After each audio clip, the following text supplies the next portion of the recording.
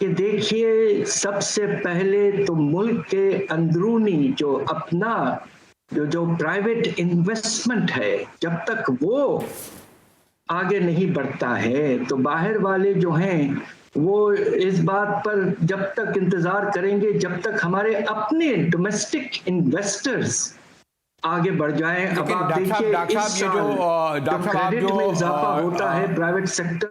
Doctor صاحب آپ جو کہہ رہے ہیں کہ ڈومیسٹک وہ اتنی غیر سیاسی استحکام ہے، غیر یقینی صورتحال ہے، پھر اس حکومت کے تو غالباً 1.5 ماہ پونے 2 ماہ رہتے ہیں، تو الیکشن بھی آئے گی، وہ ایک الگ پنڈورا بک، تو پھر یہ کیسے عمل درآمد ہوگا اس پروگرام پہ؟ یہ آپ کا مناسب سوال ہے، مگر دیکھیے اس میں ایک جو نمایاں نئی بات ہے اور وہ یہ کہ یہ ایک طرح سے انڈرسٹینڈنگ ہوئی ہے سول اور ملٹری ہمارے جو اسٹیبلشمنٹ، اور شاید گارنٹی کا جو پیمانہ ہے وہ ایک طرف سے آئے گا.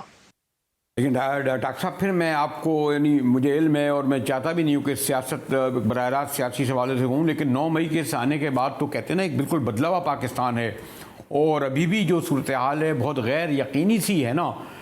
میں پھر کوئی پولیٹیکل کویسچن کہنے سے پہلے کیسز چل رہے ہیں، ملٹری کورٹس، یہ الیکشن کے بارے میں سوالیہ نشان، تو یہ جو آپ بڑے بڑے جو دعوے کیے گئے ہیں کل، وہ تو اس صورت میں ہوں گے کہ ایک یقینی استحکام کی صورتحال ہو. ڈاکٹر صاحب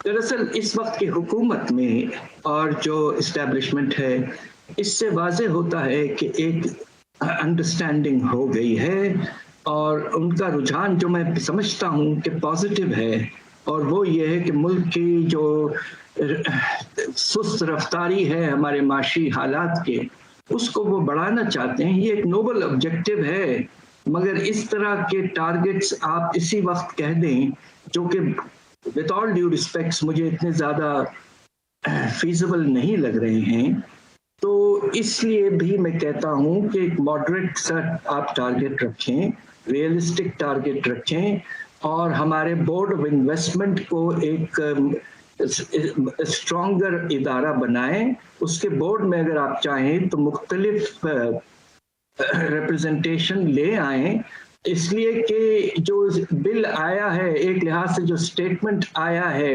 اس ادارے کے بارے میں، اس میں یہ بھی لکھا ہے کہ ان کی بلڈنگ بھی اپنی ہوگی. تو اب یہ ہے کہ بلڈنگ تو بورڈ آف انویسٹمنٹ کے پاس آلریڈی اچھی خاصی موجود ہے، تو اس ادارے کو آپ بلڈ اپ کریں، اس کو اسٹرینتھن کریں، اس میں ریپرزنٹیشن بورڈ لیول پر براڈن کر دیں، اور آگے انشاءاللہ تیزی سے بڑھ سکتے ہیں. یہ میری گزارش ہے. لیکن ڈاکٹر صاحب آپ خود تنقید کرتے رہے ہیں اشرافیہ پر، وہ تو تبدیل نہیں ہو رہی. ابھی آپ نے دیکھا نہیں ایوان بالا میں سابق چیئرمین، موجودہ چیئرمین، سب کی مراد پتہ نہیں کتنے گنا بڑھ دیں. تزئین و آرائش 50 لاکھ، مفت ٹکٹ، مفت رہائش، مفت تزئین و آرائش، مفت جہاز کا ٹکٹ، مفت ہر چیز مفت کرا لی. کروڑوں روپے ان پہ خرچ ہوں گے. ڈاکٹر صاحب جی واقعی آپ بالکل ٹھیک کہہ رہے ہیں، اور یہ اس وقت نامناسب تھا. اور بات یہ ہے کہ ایک طرف ایک مناسب قدم کم از کم ہماری حکومت نے یہ لیا تھا کہ منسٹروں کی جو کہ تعداد کافی ہے، البتہ انہوں نے ان کے تنخواہیں روک دی تھی. یہ ایک پازیٹیو اسٹیپ تھا، مگر جو ہماری توجہ سے باہر ایک اس طرح کا پروویژن لانا اور مراد میں نمایاں طور پر اضافہ کرنا سینٹ میں، یہ میری گزارش یہ ہے کہ اس وقت نامناسب ہے. اس سے ایک طرح سے یہ احساس پیدا ہوتا ہے کہ عدم مساوات کا جو پہلو ہے اس ملک میں، وہ ابھی تک اس کی طرف رجحان نہیں بڑھا ہے.